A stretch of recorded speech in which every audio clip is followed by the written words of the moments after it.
How much do you think the abortion issue played into the result? I think it was a very contributing factor, Andrew. I mean, there were a range of issues at play here. Of course, cost of living, I think, was still the dominant issue, and the fact that Stephen and his team put on the table things like the 50-cent fares really cut through on that cost of living issue. But certainly through the campaign, I think the confusion and uncertainty around the LNP's position on abortion really cut through, particularly with women and also with younger voters. I saw it for myself when I was on pre-poll booths around the state where women of all ages, young, middle-aged, older women, were coming straight to Labor talking about the abortion issue being a driving factor in their vote. And I think it was partly the issue itself. People in this day and age were horrified to think that a government might be looking at recriminalising abortion. But it was also the way that David Crisafulli handled the issue. I think it was about 150 questions he had on the issue and he refused to give an answer. It fed into the idea that he was evasive and shifty, and people really felt a lack of trust there. And as I say, I think that's one of the key messages. Can I just say, I think that's one of the key messages for Peter Dutton federally, is that I think voters have shown that they expect clear answers to questions. Vague plans are not a substitute for concrete policies. So Peter Dutton, I think, is going to come under more pressure to give answers to things like the cost of his nuclear power plan, what tax cuts he's going to provide, if it's going to high-income earners, is that going to involve cuts to Medicare clinics or other services? Peter Dutton can't just expect to arrogantly get through this campaign without answering questions. He's got to front up and explain to people what his plans are.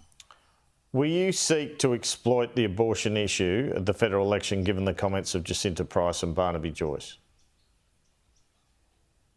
Well, I am very concerned, as someone who is pro-choice myself, to see senior members of the federal coalition reopening this debate on the national stage. You've got two senior members, both in the shadow cabinet, saying that this is an issue, or in Jacinta Price's case, saying that this is an issue that should be considered on the national stage. Barnaby Joyce backing her in. There's a bill that's been introduced to the Senate at the moment by Matt Canavan concerning these issues as well. So I think it is concerning that there are a number of senior nationals in particular who want to reopen this debate. I think one of the issues here in Queensland was that people were shocked that this is an issue that is still up for debate. You know, I understand that people have got different views on this. We've always supported a conscience vote on these matters in the Labor Party. But I think most Australians regard this as an issue that has been settled now. And Queenslanders were shocked to even see that there were members of the LNP who were making comments saying they wanted to reopen that debate. We're now seeing it at the federal level as well, and I think that's a great concern. Peter Dutton is going to say this is settled, it's not a federal issue, and the LNP is saying you're trying to Americanise Australian politics. What do you say to that? Well, it's not the Labor Party who are wanting to reopen this debate. We've got a settled position. The laws have been passed here in Queensland, as they have pretty much across the country. The only people I see wanting to relitigate whether abortion should be a crime or not are members of the LNP, both here in Queensland and now on the national stage.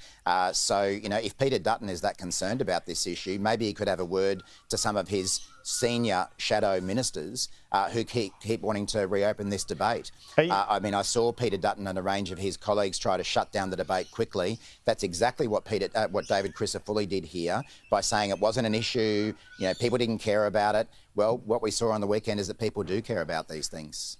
Are you worried by how emphatic this defeat is? I mean, it is 54-46, regardless of what the seats are. That is emphatic. And it comes after one of the biggest cost of living bunch of gimmies that we've seen from a government, particularly in an inflationary environment. So what does this mean federally? Does it mean that you're in a bit of trouble? Look, we always acknowledge that Queensland is a tough state for Labor federally, and the record shows that. But I actually take great hope from the results last night here in Queensland. The results have played out differently in different parts of the state. Our vote hasn't gone too far backwards in the seats around Cairns, which is the federal seat of Leichhardt. Even some of the regional seats that we appear to have lost have been where we've had incumbent members retiring, so it's not surprising to see the result go back there. But I think importantly, it gives us a great amount of hope when it comes to some of the Brisbane-based seats that are currently held by the Greens. As I said, I think last night was a terrible result for the Greens, and it gives us real hope that we can reclaim the seat of Griffith and potentially gain the seats of Brisbane and Ryan as well, if you look at those state results. And I think, what was really coming through from voters in those seats that are currently held by the Greens federally is a real sense of buyer's remorse. People voted for the Greens, both at state and federal level, expecting to see progressive solutions delivered, and all they've ended up getting is a bunch of blockers and extreme activists who seem increasingly out of touch with what voters in those areas think. We've had a lot of feedback that people really noticed Max Chandler-Mather on stage with the CFMEU, pursuing an extreme sort of agenda there. They're obviously trying to whip up anger and anxiety in the community over Palestine and constantly blocking Labor when we're trying to deliver progressive reform on things like housing and even creating an environmental protection agency. I think people are starting to see through the Greens here in Queensland, yeah. If we have a March budget, Murray Watt, will it be full of gimmies like Stephen Miles produced on the cost of living front? We're obviously sort of working through our mid-year financial review at the moment, Andrew, so I'm not sure how much work has gone into preparing a budget for next year. We'll be getting through the current mid-year review process first, but clearly the Albanese government has already delivered a substantial amount of cost of living relief, whether it be the tax cuts, the cheaper childcare, cheaper medicines, energy bill relief. We will continue to do everything we possibly can to deliver cost of living relief to Australians. We know it's the biggest issue people are concerned about at the moment, but of course we'll do that at the same time as bringing down inflation and continuing to create jobs in a record way like we have been so far. I wanted to ask about these Israeli strikes on Iran. What could happen in this war from here? Yeah, look, this is obviously another concerning development in what has become a very long-running conflict, Andrew. As we've said before, we recognise Israel's right to defend itself. We recognise that all nations, including Israel, have a right to defend themselves in line with international law. More broadly, of course, what we're working with like-minded countries around the world is to try to have a ceasefire across the Middle East. We don't want to see an increasing number of civilians lose their lives, like we've seen in Gaza and to some degree in Lebanon as well. But I think every escalation is a concerning development. In your portfolio, Angus Taylor gave a speech at the HR Nichols Society during the week where he said there would be a serious winding back of Labor's IR laws if the coalition was elected. But we've had a crisis in productivity in this country for quite some time. Has that been helped by your multi-employer bargaining laws and your right to disconnect laws and your changes to laws around casuals? No, I don't think it has, Andrew. And in terms of the first part, again, I was really concerned to see another senior member of the opposition flag an intention to wind back the changes that Labor has made to workplace laws, which are actually delivering the higher wages that Australians desperately need right now. We are in the middle of some really serious cost of living pressures, and one of the key ways of dealing with that is making sure that people's wages are rising.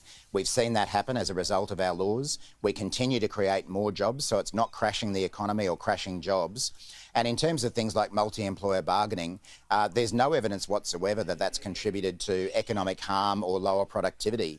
The reality is that the decade that the Coalition were in power was the worst decade in about 60 years for Australia when it came to productivity growth. So we are coming off a low base. It is growing, albeit at a very small amount. And what Labor wants to do to lift productivity is things like improve our skills, invest in skills and training, invest in infrastructure, cheaper and cleaner energy.